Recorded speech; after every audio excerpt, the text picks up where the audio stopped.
صلی اللہ علیہ وسلم۔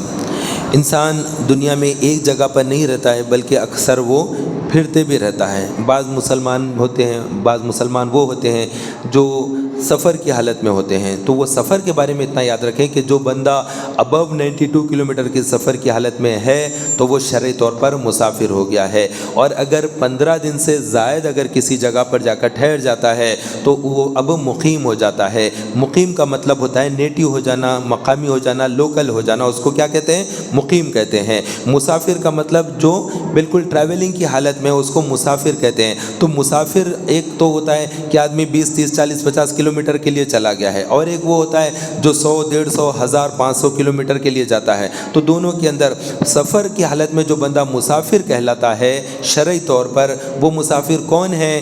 جو ابو 92 کلومیٹر کا سفر طے کرے، وہ شریعت کی روشنی میں مسافر ہوتا ہے۔ اور مسافر کی جو نماز ہے وہ 4 رکعت کی جگہ 2 رکعت ہو جاتی ہے۔ یہ مسافر کے لیے اللہ تبارک و تعالیٰ نے آسانی رکھی ہے۔ مسافر 4 رکعت کی جگہ کتنے پڑھے گا؟ 2 رکعت پڑھے گا۔ ایسی مجاہد جو ہوتا ہے 2 رکعت کی جگہ وہ 1 رکعت پڑھے گا۔ مجاہد جو جہاد فی سبیل اللہ میں ہے اور وہ ایسے ہی وقت ہے کہ بالکل سامنے آمنے ہے اور بالکل مقابلہ چل رہا ہے، ایسے موقع پر اس کو 2 رکعت کی جگہ 1 رکعت نماز پڑھنا ہوتا ہے۔ اور جو 4 رکعت نماز پڑھ رہے ہیں، ہم جیسے مسافر کی حالت بن جاتی ہے ہماری، تو کبھی چنئی چلے گئے، کبھی ممبئی چلے گئے، کبھی دلی چلے گئے، کبھی کیرلا چلے گئے، تو ایسی حالت میں ہم کتنی رکعت نماز پڑھیں؟ 2 رکعت۔ کون سی؟ 4 رکعت والی نماز، یعنی ظہر، عصر، عشاء، یہ 4 رکعت والی ہم کو کتنے رکعت پڑھنا پڑے گا؟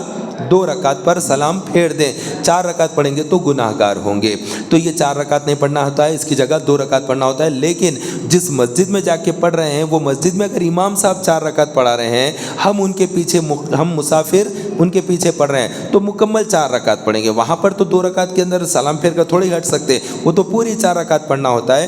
ہاں اگر ہم پہنچنے میں، جیسے گلبرگہ شریف گئے، پہنچنے میں دیر ہو گئی اور امام صاحب نے سلام پھیر دیا، اب ہم جا کے پڑھیں گے تو ہم وہاں پر 4 رکعت نہیں 2 رکعت پڑھیں گے۔ اگر ہم کار میں گئے، سب کے سب حیدرآبادی لڑکے ہیں، گلبرگہ شریف گئے ہیں کار میں بیٹھ کر، اور وہاں پہنچ گئے بس میں بیٹھ کر، ٹرین میں بیٹھ کر، بہرحال وہاں پہنچ گئے، تو ہوگا کیا؟ اب وہاں پر ظہر 4 پڑھیں گے تو نہیں جمے گا، کیونکہ امام صاحب بھی مسافر اور جو پیچھے پڑھ رہے ہیں نماز وہ بھی مسافر، تو سب کے سب کیا کریں گے؟ ظہر کی 2 پڑھیں گے۔ البتہ مغرب کی جو نماز ہے وہ نماز 3 رکعت پورے پڑھیں گے۔ ام المومنین عائشہ صدیقہ رضی اللہ تعالیٰ عنہ کا فرمان ہے کہ اللہ تبارک و تعالیٰ نے مغرب کی نماز میں کمی نہیں کی، بلکہ مغرب کی نماز 3 رکعت ہی رکھی مسافر کے لیے بھی۔ البتہ عشاء، فجر، عشاء، عصر، ظہر، یہ 4 رکعت کی جگہ 2 رکعت پڑھنا پڑتا ہے۔ تو بہت سارے مسلمان جو حج کے لیے گئے ہوئے ہیں، وہاں جا کر بڑے پریشان ہوتے ہیں کہ میں 2 رکعت پڑھوں 4 رکعت پڑھوں، 2 رکعت پڑھوں 4 رکعت پڑھوں۔ بہت زیادہ لوگ سوالات یہ کرتے ہیں کہ کیا کرنا ہے، تو اس کا آسان چیز سمجھ لیں کہ وہ ہے کیا مسئلہ۔ مسئلہ اتنا ہی ہے کہ آپ اگر پہلے چلے گئے حج کے لیے، اور مدینہ منورہ پہلے جانے والے مدینے چلے جاتے ہیں، تو مدینے میں اگر آپ 15 ڈیز رہ رہے ہیں تو آپ مقیم ہو گئے۔ کیا ہو گئے؟ مقیم ہو گئے، نیٹو ہو گئے، وہاں کے لوکل ہو گئے۔ کتنے دن؟ 15۔ اور اگر 14 دن ہے تو پھر کیا ہو گئے؟ مسافر۔ 5 دن ٹھہرے مدینے میں، 10 دن، 12 دن، 14 دن ٹھہرے تو کیا ہوئے؟ مسافر۔ 15 دن ٹھہر گئے تو مقیم۔ بس اتنا ہی ہے۔ 15 دن یا اس سے زیادہ کی نیت ہے وہاں ٹھہرنے کی تو وہ بندہ کیا ہو گیا؟ مقیم۔ تو 4 رکعت پڑھنا پڑے گا۔ اکیلا بھی پڑھ رہا تو کیا پڑھنا پڑے گا؟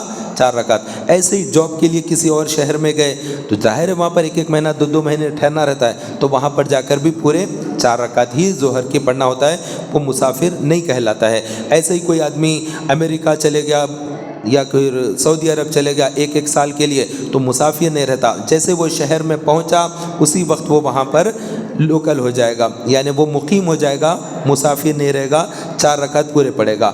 ایئرپورٹ چھوڑنے کے بعد سے یہ سلسلہ شروع ہوگا۔ پہلے شروع میں یہ کہا جاتا تھا، حیدرآباد کے ایئرپورٹ پہ بھی